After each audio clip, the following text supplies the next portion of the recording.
నమస్కారం. ప్రజాస్వామ్య హక్కు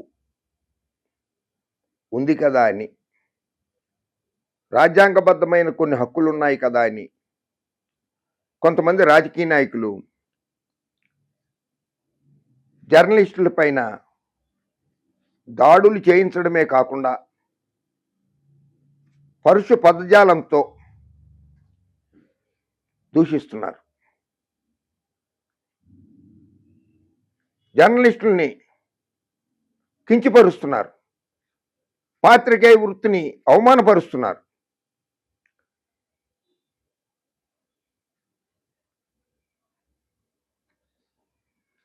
అటువంటి రాజకీయ నాయకులు మీద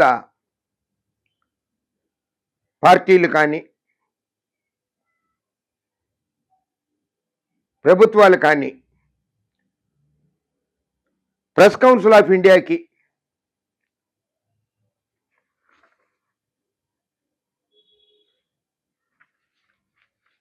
ఫిర్యాదు చేయాలి. అలాగే రాజ్యాంగబద్ధమైనటువంటి పదవుల్లో ఉన్నవారు కనుక కించపరిస్తే లోక్సభ సభాపతికి ఫిర్యాదు చేస్తే సభాపతుల కాన్ఫరెన్స్ పెడతారు ఆయన. ఆ సభాపతుల కాన్ఫరెన్స్లో ఆయన ఆ రాష్ట్రాల సభాపతులకి సూచనలు చేస్తారు. పాత్రికేయుల మీద దాడులు జరగకుండా ప్రభుత్వానికి సూచించండి, మంత్రులకు సూచించండి, శాసనసభ్యులకు సూచించండి, లోక్సభ సభ్యులకి, రాజ్యసభ సభ్యులకి సూచించండి, రాజకీయ నాయకులను కట్టడి చేయండి, పాత్రికేయుల మీద దాడులు జరగకుండా చూడండి అని చెప్పి లోక్సభ సభాపతి సూచనలు చేస్తారు. ప్రెస్ కౌన్సిల్ ఆఫ్ ఇండియా వాళ్ళు యాక్షన్ తీసుకుంటారు. భారతదేశంలోని 20,000 దినపత్రికల్లో 1,50,000 వార పక్ష మాసపత్రికల్లో 16 భాషలలో 900కు పైగా ఉన్న టీవీ ఛానళ్లలో దాదాపు 40 లక్షల మంది పాత్రికేయులు ఉద్యోగాలు చేస్తున్నారు. 40 లక్షల మంది పాత్రికేయులు ఉద్యోగాలు చేస్తున్నారు దేశవ్యాప్తంగా. అటువంటి వారిని కించపరుస్తారా రాజకీయ నాయకులు?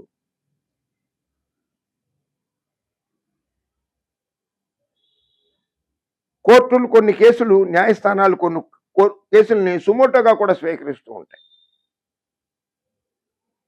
న్యాయస్థానాలు కూడా సుమోటోగా స్వీకరించవచ్చు. స్వీకరించి పాత్రికేయుల హక్కులకి భంగం కలగకుండా, పాత్రికేయుల మీద దాడులు జరగకుండా, పాత్రికేయ వృత్తికి అవమానం జరగకుండా చూడాల్సిందిగా కూడా న్యాయస్థానాలను కూడా కోరుతున్నాను. ముఖ్యంగా కూడా అసలు ఏ పార్టీ రాజకీయ నాయకుడైతే కించపరుస్తాడో ఆ పార్టీ అధ్యక్షుడు అటువంటి పార్టీ నాయకుల మీద చర్యలు తీసుకోవాలి. వాళ్ళని కట్టడి చేయాల్సిన బాధ్యత ఆ పార్టీ నాయకుడి మీద ఉంటుంది.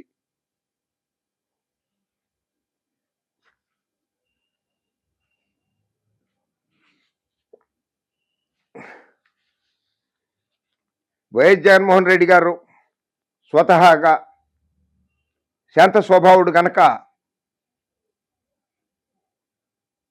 పాత్రికేయుల మీద దాడులు జరిపించలేదు, పాత్రికేయుల మీద కేసులు పెట్టించలేదు, పాత్రికేయుల్ని దూషించి పాత్రికేయుల మీద దాడి చేసిన సొంత పార్టీ శాసనసభ్యుడిని కూడా వదిలిపెట్టలేదు. ఆయన కేసు పెట్టించారు జగన్మోహన్ రెడ్డి గారు. కేంద్ర ఎన్నికల సంఘం అని ఒకటి ఉంటుంది.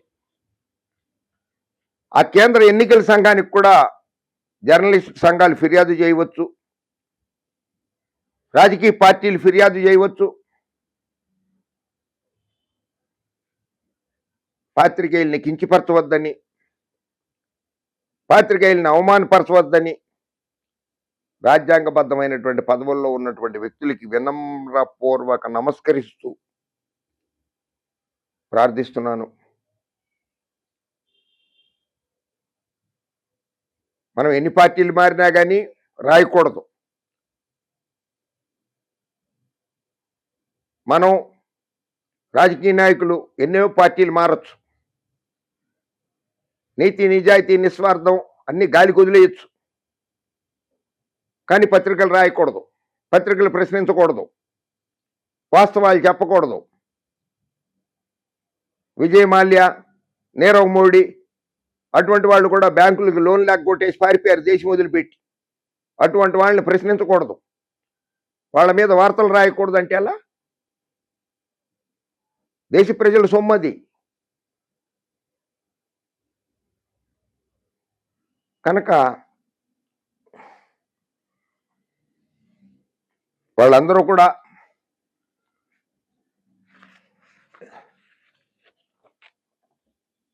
వైఎస్ఆర్ కాంగ్రెస్ పార్టీ నాయకులు కూడా దయచేసి అర్థం చేసుకుని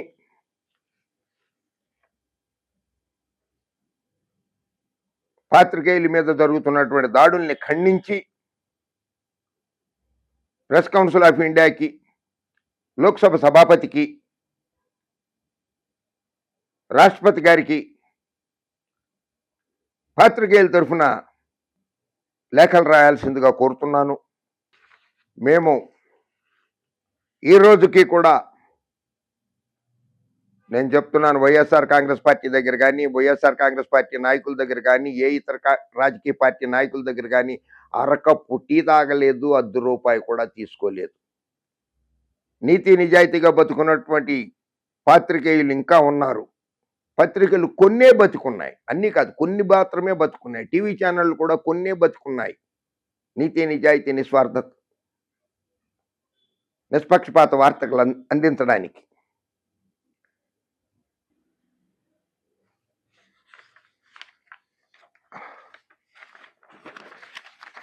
తిప్పరాజుని అవమానిస్తేనో, సాయిని అవమానిస్తేనో, పాషాని అవమానిస్తేనో, మస్తాన్ని అవమానిస్తేనో, సుబ్బారావుని అవమానిస్తేనో, కృష్ణరాజును అవమానిస్తేనో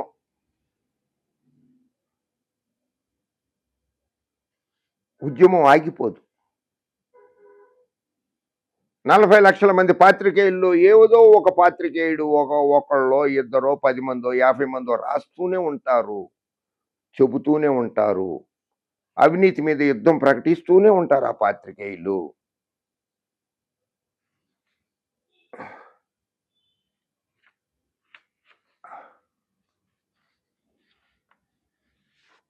కనుక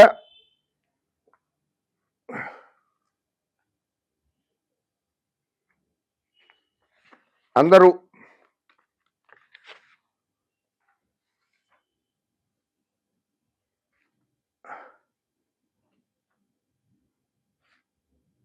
చేయండి, కష్టపడండి.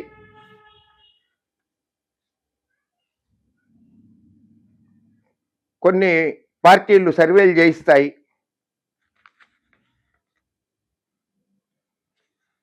మా పార్టీ అధికారంలోకి వచ్చేస్తుందంటే మా పార్టీ అధికారంలోకి వస్తుందని చెప్పి సర్వేలు చేయిస్తాయి. సర్వేలలో 100కి 100 నిజం ఉండదు. Indian voter is the cleverest voter on this earth. భారతదేశ ఓటరు ప్రపంచంలోని అతి తెలివివంతుడైనటువంటి ఓటరు. నిరక్షరాస్యతతో ఉన్నటువంటి ఓటరు కూడా చాలా తెలివైన ఓటరు భారతదేశ ఓటరు.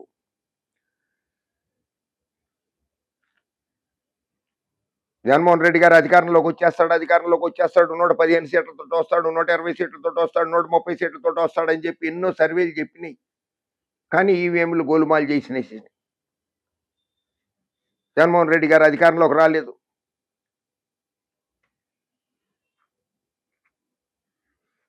గ్రామాల్లో పనిచేయండి, గ్రామాల్లో ప్రజలను అడిగి తెలుసుకోండి ఏం కష్టాలు ఉన్నాయి, ఏం బాధలు పడుతున్నారనేది.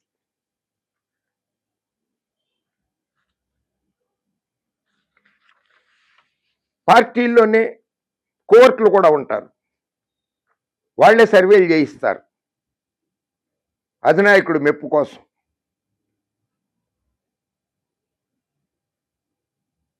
అటువంటి సర్వేలన్నీ తప్పుడు సర్వేలే. సర్వేల్లో అధికారంలోకి వచ్చేస్తామని చెప్పి నిద్రపోతే అధికారం పోతుంది, అధికారం నిలబడదు.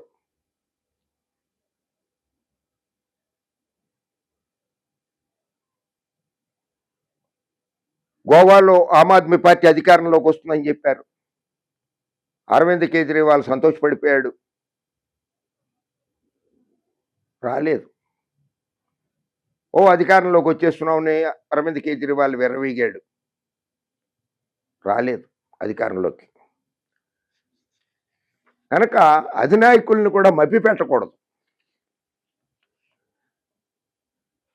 ప్రజామోదం కావాలి, ప్రజలు ఒప్పుకోవాలి అధికారం కావాలి అని అంటే, సర్వేల్లో మాత్రం కాదు. సో అవన్నీ చూసుకుని పాత్రికేయుల మీద దాడులు చేయకుండా ఉండాల్సిందిగా రాజకీయ నాయకుల్ని, అన్ని రాజకీయ పార్టీ నాయకుల్ని, నేతల్ని కోరుకుంటున్నాను. జై హింద్.